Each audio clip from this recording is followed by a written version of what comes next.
ওম শান্তি। আজি আমি কথা পাতিম আপোনাৰ মোবাইল নাম্বাৰটো কেনেকুৱা হোৱা উচিত। আচলতে আমি শুই উঠাৰে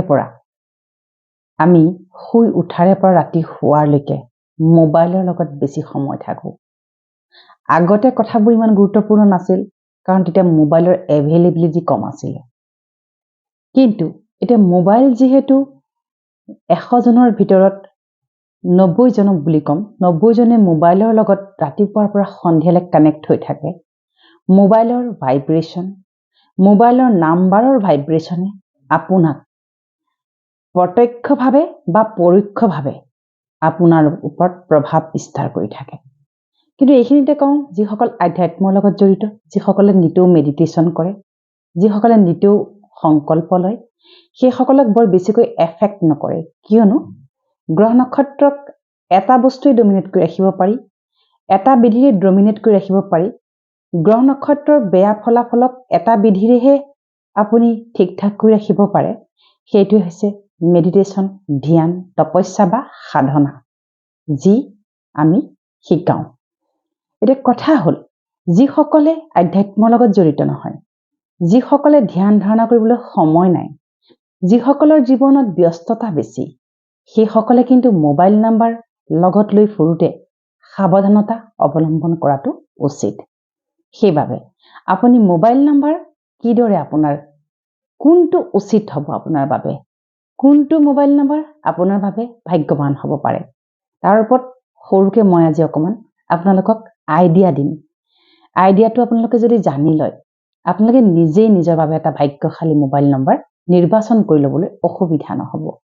এইখিনিতে কওঁ, মোবাইল নিউমাৰলজিৰ ওপৰত 3 দিনীয়া ৱৰ্কশ্বপ হৈ আছে। ইয়াত কেৱল শিকোৱা হ'ব গ্ৰহ নক্ষত্ৰৰ পজিশ্যন, গ্ৰহ নক্ষত্ৰৰ নাম্বাৰ, আৰু আপোনাক কি নাম্বাৰ আপোনাৰ কাৰণে উপযোগী, কি নাম্বাৰ আপোনাৰ কাৰণে দৰকাৰী আৰু প্ৰয়োজনীয়, সেইটো কেনেকৈ ক'ৰ পৰা উলিয়াই কেনেকৈ আপুনি নিৰ্বাচন কৰিব, সেইখিনি সংক্ষেপত শিকোৱা যায়। 3 দিনত এই ৱৰ্কশ্বপটো ইতিমধ্যে প্ৰায় 27 গৰাকীতকৈ অধিক লোকে এই কোৰ্চটো কৰি আছে। আপুনিও যদি কৰিবলৈ বিচাৰে, মই ইয়াত দিয়া হোৱাটছআপ নাম্বাৰটোত হোৱাটছআপ মেছেজ যোগে আপুনি ৰেজিষ্ট্ৰেশ্যন কৰি ল'ব পাৰে। এতিয়া আহিলোঁ আপোনাৰ মোবাইল কেনেকুৱা হোৱাটো উচিত। আপুনি যদি 1 সংখ্যাৰ মানুহ, আপোনাৰ যদি জন্ম, এটেনশ্যন দিব দেই কথাটোত, পাৰিলে লিখিও ল'ব। এইখিনিতে মই আপোনাক বহু কথাই শিকাই দিম। আপুনি এইখিনি কথাৰ ওপৰত নিৰ্ভৰ কৰিও আপুনি নিজে নিজৰ কাৰণে এটা মোবাইল নম্বৰ ৰেকমেণ্ড কৰি ল'ব পাৰে দেই। কাৰণ মই এটা সৰু উদাহৰণ দিওঁ, হাঁহি উঠা কথা অকণমান। যেতিয়া আমাৰ খুব বেছি এচিডিটি হয়, গেছ হয়, আমি নিজেও জানো কিছুমান এণ্টাচিডৰ আমি নাম জানো ন, গৈ পেলাই আমি কিনি আনি খাই দিওঁ। সেইটো সময়ত আমি ডক্টৰৰ ওচৰত দৌৰি যাব নোৱাৰিবও পাৰোঁ, বা আমি সেই ৰিমেডিটো আমি নিজে ঘৰতে কৰি লওঁ। কিছুমানে বনৰ ঔষধো খাই দিয়ে, কিছুমানে এলোপেথিক ঔষধো খাই দিয়ে। ঠিক একেদৰে মোবাইল নাম্বাৰটো যিহেতু আপুনি কেৰি কৰি আছে, কিয়নো নিজে চাই ল'ব আপুনি নোৱাৰিব, বা আপুনি কিয় সচেতন নহয় আপুনি কি মোবাইল ব্যৱহাৰ কৰি আছে। মোবাইল নাম্বাৰ ব্যৱহাৰৰ বাবেই বহুতৰ জীৱনত সৰ্বনাশ হৈছে। ইভেন মোবাইল নাম্বাৰৰ বেসঠিক ব্যৱহাৰে সাংসাৰিক জীৱনত, কৰ্ম জীৱনত, অৰ্থনৈতিক জীৱনত সকলোতে কিন্তু প্ৰভাৱ বিস্তাৰ কৰে। কি নাম্বাৰ আপুনি ব্যৱহাৰ কৰিব নালাগে সেইটো আমি ক'ম। কি নাম্বাৰ সঘনাই এটাতকৈ 2টা সংখ্যা যদি ৰিপিট হয়, সি আপোনাৰ ভাগ্যত কেনেকুৱা ধৰণৰ অঘটন ঘটাব পাৰে সেয়াও ক'ম। গতিকে যিসকলৰ জন্ম 1 তাৰিখ, 10 তাৰিখ, 19 তাৰিখ, 28 তাৰিখ, সেইসকলৰ বাবে মোবাইল নাম্বাৰৰ যিটো টোটেল নাম্বাৰ,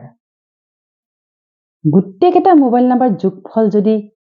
9 নম্বৰ হয়,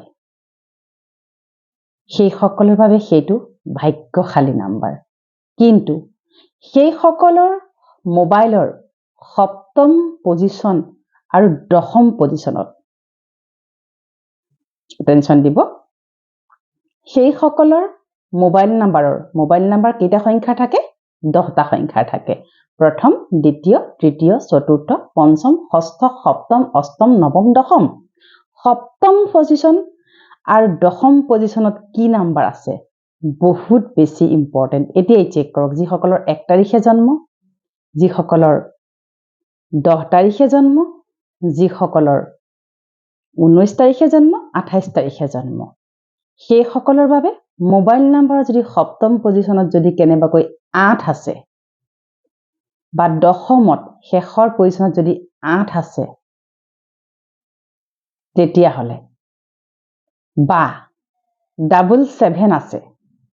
দশমত 7 আছে বা সপ্তমত 77 বহি আছে বা সপ্তমত যদি আপোনাৰ কেনেবাকৈ 4 আছে আৰু দশমতো যদি আপোনাৰ 4 আছে বা পঞ্চম পজিশনৰ পৰা দশম পজিশনলৈ যদি 44 বহি আছে 88 বহি আছে তেতিয়া হলে আপুনি অনতিপলমে এটা কাউন্সেলিং কৰি ল'ব পাৰে কাৰণ সেইটো বৰ এটা সুবিধাজনক নাম্বাৰ নহয় ই আপোনাক বিভিন্ন ধৰণৰে আপোনাক মেনিপুলেট কৰিব পাৰে বিভিন্ন ফালৰ পৰা আপোনাক ই মানসিক এংজাইটি ডিপ্ৰেছন ইৰিটেশ্যন হিংহিঙীয়া ভাৱৰ আপোনাৰ ক্ৰিয়েট কৰাব পাৰে বা আপুনি কামটো নিখিজাৰ বাবে আপুনি ডিপ্ৰেছনৰ বলি হোৱাৰ সম্ভাৱনা থাকে কিন্তু মনত ৰাখিব মোবাইল নম্বৰৰ পঞ্চমৰ পৰা দশমলৈ নাম্বাৰটো আপুনি নিজেই ডিজাইন কৰি ল'ব পাৰে নিজে চইচ কৰি ল'ব পাৰে যিকোনো নাম্বাৰ আপুনি ব্যৱহাৰ কৰাৰ ফলত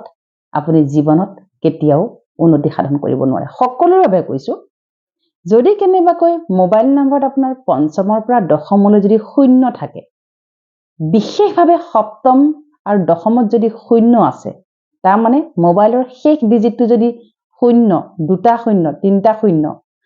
আনফালে সপ্তম পজিশনত যদি 7th পজিশনতো যদি 0 আছে তাৰ মানে আপুনি বৰ সুবিধাজনক পজিশনত নাই বহুত টকা পইচা আহিব কিন্তু লগে লগে আয়তকে ব্যয় বেছি হ'ব সদায় ডেফিসিট থাকিব আপোনাৰ জীৱনত তাৰোপৰি যদি মোবাইলৰ শেষৰ ফালে 77 আছে নৱম আৰু দশম 77 চলি আছে তেতিয়া হলে আপোনাৰ জীৱনত আপুনি ঠক প্ৰবঞ্চনাৰ বলি হ'ব টকা পইচা বেলেগে লৈ যাব আপোনাক নিদিব তাৰোপৰি আপুনি সাংসাৰিকতো আপোনাৰ কিছু খেলিমেলি হোৱাৰ কিন্তু সম্ভাৱনা দেখা দিব সপ্তমতো যদি আৰু পঞ্চমতো যদি 7 থাকে তাতো কিন্তু সমস্যা আছে তাৰোপৰি যিসকলৰ 1 তাৰিখ 10 তাৰিখ 19 তাৰিখ 28 তাৰিখ তেওঁলোকৰ বাবে টোটেল মোবাইল নম্বৰ সংখ্যাটো 9 হলে সকলোতকৈ উৎকৃষ্ট আৰু কি হ'ব পাৰে কৈ দিও কি হ'ব নালাগে হেতু কৈ দিও পাৰিলে টোটেল মোবাইল নম্বৰটো 4 আৰু 8 হ'ব নালাগে টোটেল মোবাইল নম্বৰটো 4 আৰু 8 হ'ব নালাগে ঠিক একেদৰে এতিয়া আহিলো 2 সংখ্যালৈ যিসকলৰ জন্ম তাৰিখ 2 11 20 29 সেইসকলৰ বাবে মোবাইল নম্বৰ টোটেলটো যোগফল টোটেলটো মোবাইল নম্বৰৰ যাতে উৎকৃষ্টটো কৈ দিও তেওঁলোকৰ বাবে কি হোৱাটো ভাল তেওঁলোকৰ যদি মোবাইল নম্বৰৰ টোটেল যোগফল যদি 1 হয় 3 হয় 5 হয় 6 হয় তেওঁলোকৰ বাবে অতি উৎকৃষ্ট কি হ'ব নালাগে তেওঁলোকৰ বাবে 2 4 7 8 9 হ'ব নালাগে সপ্তম আৰু দশমৰ কথাটো সকলোৰে বাবে একেই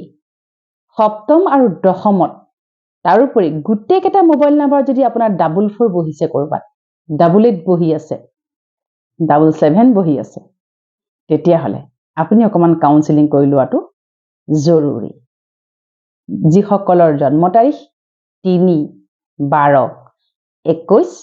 30 সেইসকলৰ বাবে উৎকৃষ্ট মোবাইল নম্বৰ হ'ব পাৰে মোবাইলৰ যোগফলটো যদি 1 হয় 2 হয় 3 হয় 5 হয় তেতিয়া হলে সেইসকলৰ বাবে সেই মোবাইল নম্বৰটো আমি শুভ বুলি গণ্য কৰিম কিন্তু আকৌ কম সপ্তমৰ পৰা দশমলৈ কেনেবাকে যদি 44 আছে 22 আছে 88 আছে 99 আছে তেতিয়া হলে বৰ 77 আছে বৰ গ্ৰহণযোগ্য নাম্বাৰ নহব তাৰ পিছতে যিসকলৰ মোবাইল নাম যিসকলৰ জন্ম তাৰিখ 4 তাৰিখ 13 তাৰিখ 22 তাৰিখ 31 তাৰিখ হয় সেইসকলৰ বাবে মোবাইলৰ টোটেল যোগফলটো যদি 5 আৰু 6 হয় সেইসকলৰ বাবে উৎকৃষ্ট বুলি আমি গণ্য কৰোঁ কিন্তু লক্ষ্য ৰাখিব যিসকলৰ জন্ম তাৰিখ 4 13 22 আৰু 31 তেওঁলোকৰ মোবাইল নম্বৰ যাতে কোনো কাৰণত 4 সংখ্যাটো এবাৰতকৈ দুবাৰ ৰিপিট নহয় পৰাপক্ষত 4 সংখ্যাটোক মোবাইলত নাৰাখিব টোটেল যোগফল 4 নাৰাখিব দে বুজি পাইছানে জনাব তাৰোপৰি যিসকলৰ জন্ম 5 তাৰিখ 14 তাৰিখ তাৰোপৰি 23 তাৰিখ সেইসকলৰ বাবে প্ৰতিটো মোবাইলৰ নাম্বাৰৰ যোগফলেই উৎকৃষ্ট কিন্তু অতি উৎকৃষ্ট হ'ব 1 2 3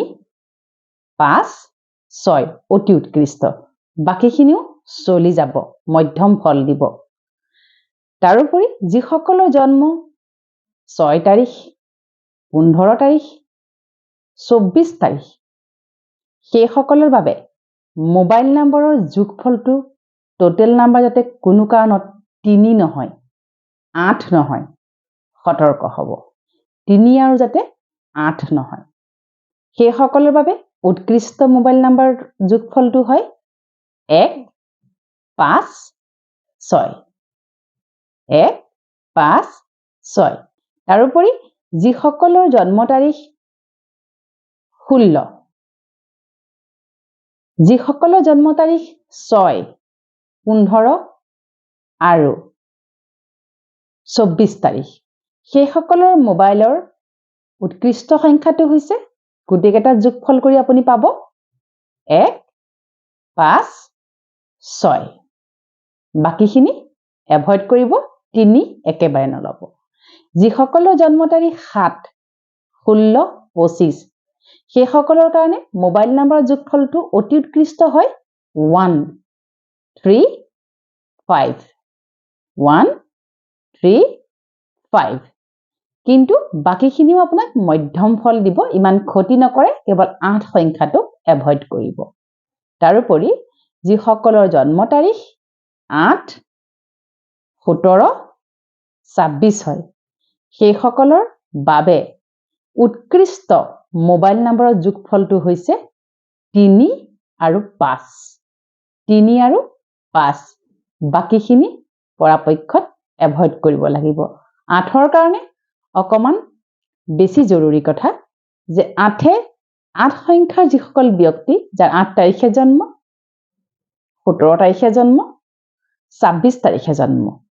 সেইসকলৰ কাৰণে যিকোনো মোবাইলৰ নাম্বাৰ কিন্তু আপুনি গ্ৰহণ কৰাটো উচিত নহয় যদি পাৰে এবাৰ কনসালটেশন কৰি ল'ব তাৰোপৰি যিসকলৰ জন্ম 9 18 আৰু 27 সেইসকলৰ বাবে উৎকৃষ্ট মোবাইল নাম্বাৰটোৰ যোগফলটো 1 সংখ্যা হলে জীৱনত উন্নতি সাধন কৰিব বাকি বিলাকে ইমান ফল নিদিব গতিকে মোবাইল নাম্বাৰ নিৰ্বাচন কৰাৰ ক্ষেত্ৰত আপোনালোক সতৰ্ক হওক কিয়নো দিনটোত আপুনি মোবাইল নাম্বাৰৰ জৰিয়তে গোটেই গ্ৰহ নক্ষত্ৰ মণ্ডলীক লগত লৈ আপুনি ঘূৰি ফুৰিছে যাৰ প্ৰভাৱ এতিয়া কলি যুগত বহুত বেছিকৈ মনুষ্যক বিস্তাৰ সাধন কৰে গতিকে এইখিনি হৈছে কথা দ্বিতীয়তে যদি আপোনাৰ মোবাইল নাম্বাৰ 7ৰে আৰম্ভ হৈ পেলাই 7ৰ শেষৰ ফালেও 7 আছে বৰ এইটো সুবিধাজনক নাম্বাৰ নহয় ঠগ প্ৰবঞ্চনাৰ বলি হ'ব সাংসাৰিক জীৱনত আপোনাৰ ডিটেচমেন্ট আহিব পাৰে মুড সুইং হ'ব ঠগ খাব পইচা পাতি কোনোবাই লৈ যাব নিদিব ইত্যাদি ধৰণৰ ঘটনা আপোনাৰ লগত ঘটি থাকিব যিসকলৰ মোবাইল নাম্বাৰত কিন্তু এটা কথা মনত ৰাখিব এটা সংখ্যা যেন দুবাৰহে ৰিপিট হয় কিছু সংখ্যা আছে 3 বাৰ ৰিপিট হলেও 4 বাৰ ৰিপিট হলেও একো নহয় সেইটো হৈছে 1 3 5 6 একেটা সংখ্যা 3 বাৰ ৰিপিট হলেও ইমান এফেক্ট নকৰে কিন্তু চাব লাগিব আপোনাৰ জন্ম তাৰিখ অনুসৰি আমি সেইটো আকৌ চাবলগীয়া হ'ব পাৰে গতিকে যিসকলে মোবাইল লৈ আছে অনুষ্ঠানটো শুনি আছে ইমিডিয়েটলি ক্যালকুলেশন কৰি মোক জনাওক ইনবক্সত কিমান ওলাইছে কিন্তু মই ইনবক্সত ইমান উত্তৰ দিবলৈ সমৰ্থন নহয় কিয়নো বহুত মেসেজ আহি থাকে মই যেটো WhatsApp নাম্বাৰ দিছো যদি আপুনি ভাবিছে যে এবাৰ ব্যক্তিগতভাৱে কাউন্সেলিং কৰি লোৱাটো দৰকাৰ বা মোবাইল নিউমাৰলজি যিটো কোৰ্স আছে সেইটো যদি আপুনি কৰি লয় আপুনি আপোনাৰ লগতে আপোনাৰ পৰিয়াল পৰিজন আপোনাৰ সতি সন্তান আপোনাৰ সকলো মানুহকে আপুনি ৰেকমেন্ড কৰি লবলৈ সুবিধা হ'ব লগতে আপোনাৰ প্ৰেকটিসও বাঢ়ি যাব গতিকে ঘৰত যদি আপুনি এনেই আছে আপোনাৰ হাতত যদি সময় আছে মাত্ৰ দিনটোত খুব বেছি 45 মিনিটৰ পৰা 1 ঘণ্টা ক্লাছ হয় 3 দিনীয়া এই ওয়াৰ্কশপটোত আপুনি জয়েন কৰক আমি শিকাম আপোনাক কেনেকৈ আপুনি এটা উৎকৃষ্ট মোবাইল নাম্বাৰ নিজে বনাই পেলাই টেলিকমৰ দ্বাৰা বা কোনোবা শ্বপত গৈ পেলাই আপুনি সেই নাম্বাৰটো ডিমান্ড কৰি আপুনি জীৱনত যিবিলাক কাম আপোনাৰ আধৰুৱা হৈ আছে বা যি কৰিম বুলি আপোনাৰ ইচ্ছা আছে কিন্তু আপোনাৰ কৰাৰ সামৰ্থ নাই আপুনি দেখিব দিশা আৰু দশা দুইটা আপোনাৰ মুকলি হৈ যোৱাৰ সম্ভাৱনা আছে তাৰ লগতে মেডিটেশন আৰু সংকল্প সকলোতকৈ উপযুক্ত সকলোতকৈ ইম্পৰ্টেন্ট কথা হৈছে মেডিটেশন আৰু সংকল্পৰ দ্বাৰাও আমি দিনটো যদি আৰম্ভ কৰো তেতিয়াও আমাক গ্ৰহ নক্ষত্ৰৰ এই বেয়া প্ৰভাৱৰ পৰা কোলা প্ৰভাৱৰ পৰা আমি আঁতৰি থাকিবলৈ সক্ষম হ'ম সবিশেষ জানিবলৈ যদি আপুনি কাউন্সেলিং কৰিব বিচাৰিছে আপুনি যদি ভাবিছে যে মই এবাৰ জন্ম তাৰিখটো চোৱাই লওঁ তাৰ লগতে আপোনাৰ আন এটা বস্তু আছে নাম খুব ইম্পৰ্টেন্ট কি সংখ্যাৰ মানুহে কি নামত থাকিব লাগে কি সংখ্যাৰ মানুহৰ নামৰ লগত কোনটো নামৰ সংখ্যা নিমিলে সেয়াও এক সাংঘাতিক ৰহস্যজনক এখন শাস্ত্ৰ সেয়াও আপুনি জানি ল'ব পাৰিব ঠিক আছে গতিকে আপোনালোকৰ সময়বোৰ ভাল হওক আপোনালোকে যাতে জীৱনৰ প্ৰতিটো লক্ষ্যৰ উদ্দেশ্যত সফল হওক এয়াই মোৰ অন্তঃকৰণৰে আপোনালোকলৈ আশীৰ্বাদ শুভকামনা শুভ ভাৱনা থাকিল ওম শান্তি